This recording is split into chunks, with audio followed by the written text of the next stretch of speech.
Le tourisme sénégalais n'a dû jusque-là son succès qu'à ses côtes et ses plages.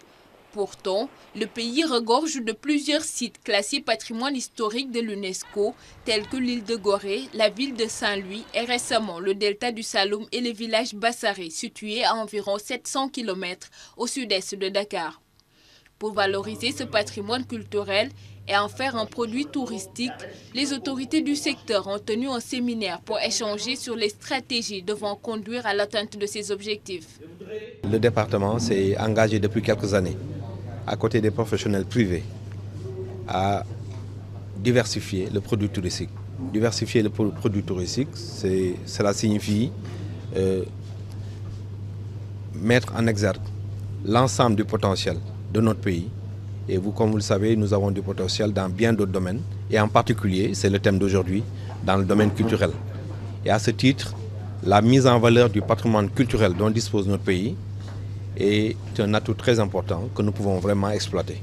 Le pays a souhaité bénéficier de l'expérience de l'Espagne, classée 3e pays mondial en matière de tourisme avec 60 millions de visiteurs par an.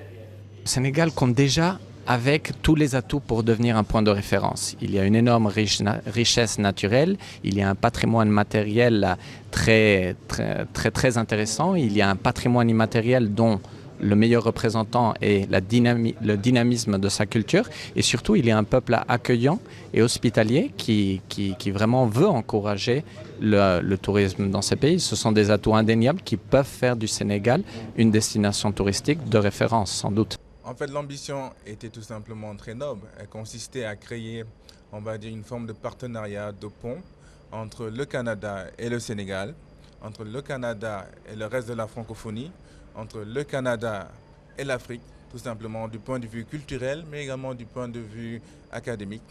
Et donc, cela consisterait à faire venir un Canadien, une Canadienne, ou tout simplement un élève du Canada vers, par exemple, l'Afrique, le Sénégal en l'occurrence, afin que tout simplement cette personne puisse découvrir, voir ce que c'est l'enrichissement culturel et dans un même temps soit en mesure tout simplement de suivre le curriculum, c'est-à-dire le programme scolaire de chez elle ou de chez lui au niveau de cette terre d'accueil tout simplement. Voilà.